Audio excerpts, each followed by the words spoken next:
वेद, पुराण हमारे ancient text जिनमें ज्ञान का भंडार है, लेकिन इन्हीं में से एक ऐसी किताब है जिसके बारे में बात करने से भी लोग कतराते हैं।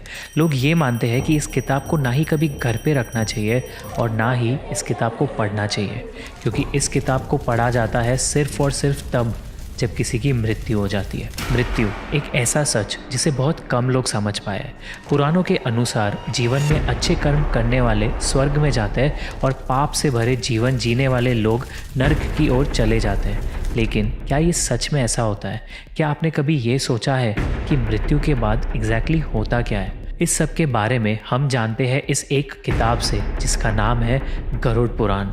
गरुड़ पुराण 18 महापुराणों में से एक है। गरुड़ पुराण के 2 मेजर पार्ट्स हैं, जिनमें से पहला पार्ट यानी पूर्व खंड में विष्णु जी की भक्ति के बारे में मेडिटेशन, योग जैसे और भी गहरे ज्ञान के बारे में लिखा गया है। लेकिन गरुड़ पुराण का दूसरा पार्ट उत्तरखंड बात करता है राक्षस युग के बारे में, मृत्यु के बारे में।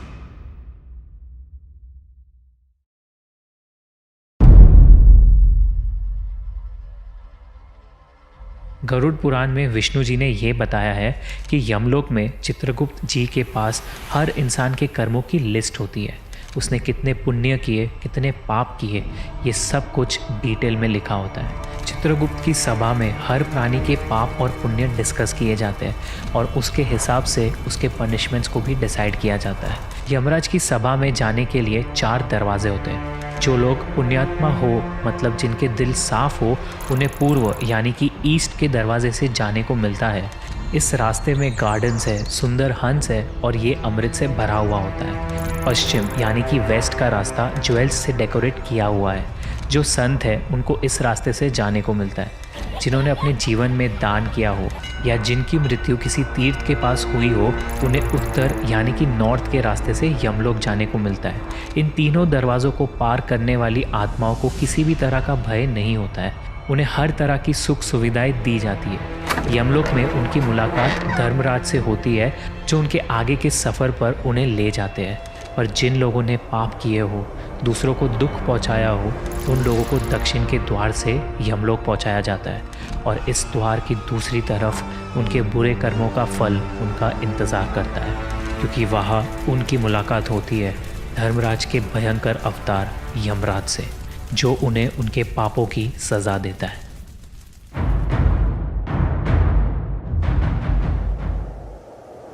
गरुड़ पुराण में अलग अलग पापों और दुष्ट कर्मों के लिए 28 अलग अलग भयानक और दर्दनाक पनिशमेंट्स बताई गई है। हर बुरे कर्म के लिए एक सज़ा है। इनमें से 5 ऐसी भयानक सज़ाएं हैं जिनके बारे में सुनकर आपका दिल दहक जाएगा।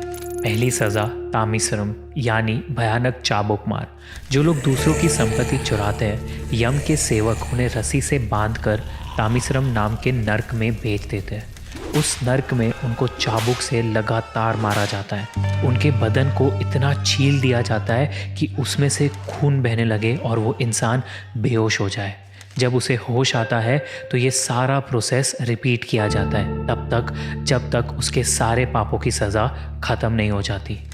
नर्क लोक की दूसरी सज़ा कुंभीपाकम यानी तेल में पकाया जाना। जो लोग दूसरे लोगों को अपने फ़ायदे या मज़े के लिए नुकसान पहुंचाते हैं, उन्हें कुंभीपाकम नर्क में भेजा जाता है, जहां एक बड़े से बर्तन में उबलते हुए तेल में उन्हें जलाया जाता है। तीसरी सज़ा रौरावम यानी सांपों से डसवाना। जिन लोगों ने दूसरों के साथ किसी भी तरह का छल कपट किया है, उन्हें रौरावम नर्क में भेजा जाता है। जलते हुए कोयलों से भरी धरती पर उन्हें फेंक दिया जाता है, जहां वो अपनी जान बचाने के लिए यहाँ वहाँ भटकते हैं। उनके पैर छिलकर फट जाते हैं, जिसके बाद सैकड़ों जीव जैसे सांप, मच्छर, बिच्छू, कौवे उनके बदन को नोच नोच कर खा लेते हैं। उनका शरीर दोबारा जुड़ता है और पूरी सज़ा फिर से दोहराई जाती है। चौथी भयानक सज़ा प्राणरोधम यानी बॉडी के टुकड़े टुकड़े करना। ये नर्क उन लोगों के लिए है जो जानवरों का शिकार करके उन्हें खाते हैं। यहाँ पर यम के सेवक व्यक्ति के बदन के टुकड़े टुकड़े करते हैं। कुछ समय बाद ये सारे टुकड़े आपस में जुड़ जाते हैं और उन्हें फिर से काटा जाता है। ये सिलसिला कई हज़ारों वर्षों तक चलता रहता है। 5वीं भयानक सज़ा तप्ता मूर्ति यानी जलाया जाना। जो लोग नाजायज रिश्ते बनाते हैं, अननेचुरल सेक्सुअल एक्टिविटीज़ करते हैं, उन्हें इस नर्क में जलाया जाता है। तपते हुए अंगारों से दहकती हुई ज़मीन पर उन्हें बांधकर फेंक दिया जाता है, जहाँ उनका बदन धीरे धीरे आग में पिघल जाता है। वो रिकवर होते हैं और दोबारा आग में जलते हैं।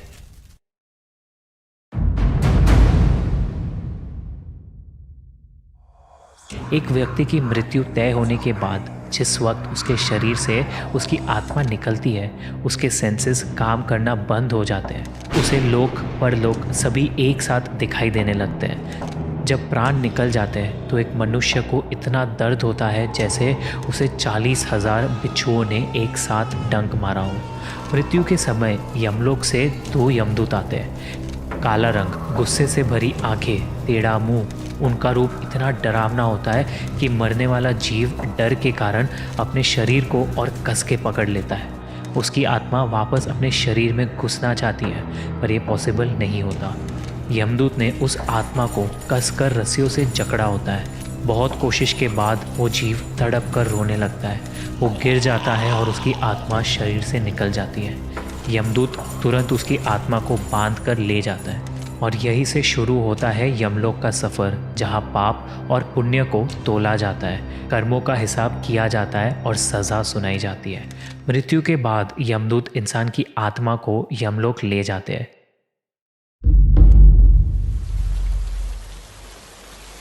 माना जाता है कि जिस इंसान ने अपनी ज़िंदगी में अच्छे कर्म किए, पुण्य, दान, सेवा की, उसके लिए ये सफ़र बहुत ही ज़्यादा आसान और आरामदायक होता है। उसे एक रथ में बिठाकर ले जाया जाता है। लेकिन जिसने अपनी ज़िंदगी में अच्छे कर्म नहीं किए होते, उनके लिए ये सफ़र का हर क्षण दर्द और पीड़ा से भरा होता है, क्योंकि यमदूत उस जीव की आत्मा को रस्सी से बांधते हैं और घसीटते हुए ले जाते हैं। उसे कहीं पर भी आराम करने का मौका नहीं मिलता। इस पूरे रास्ते में 16 स्टेशंस क्रॉस करने होते हैं। रास्ते में कहीं बर्फीली हवा है तो कहीं आग की बारिश, कहीं उसे घने जंगल में जानवरों का सामना करना पड़ता है तो कहीं लीच से भरे कीचड़ में गिरना पड़ता है। आत्मा रोने लगती है, लेकिन यमदूत बिल्कुल भी दया नहीं दिखाते। इसके बाद आत्मा को कोड़े मार कर अपने पूरे जीवन में किए हुए सारे पापों को याद कराया जाता है। इस तरह पृथ्वी लोक से यमलोक का सफ़र बहुत ही ज़्यादा पेनफुल होता है, बहुत ही ज़्यादा टॉर्चर से भरा होता है।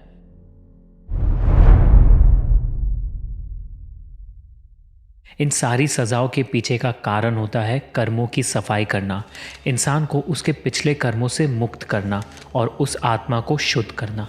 जिस इंसान ने जितने पाप किए हैं उसे उतनी सज़ा मिलती है और जिसने जितने पुण्य किए हैं उसे उतना सुख। लेकिन दोनों का ही पर्पज़ होता है आत्मा के कर्मों को बैलेंस करना, क्योंकि ऐसा हो जाने के बाद आत्मा अपने सारे बॉडीली अटैचमेंट से अलग हो जाती है और उसके पुनर्जन्म का प्रोसेस शुरू हो जाता है। गरुड़ पुराण में भगवान विष्णु कहते हैं, जिस तरह इंसान कपड़े बदलता है उसी तरह आत्मा भी शरीर बदलती है। लेकिन एक मानव शरीर मिलना बहुत ही भाग्य और कष्ट की बात है। गरुड़ पुराण के चैप्टर 4 में विष्णु जी गरुड़ देव को बताते हैं, एक जीव को 84 लाख बार अलग अलग योनियों में जन्म लेना पड़ता है, उसके बाद मनुष्य योनि में जन्म मिलता है। एक जीव को उसके कर्मों के आधार पर, उसके पाप और पुण्य के आधार पर अगला जीवन मिलता है।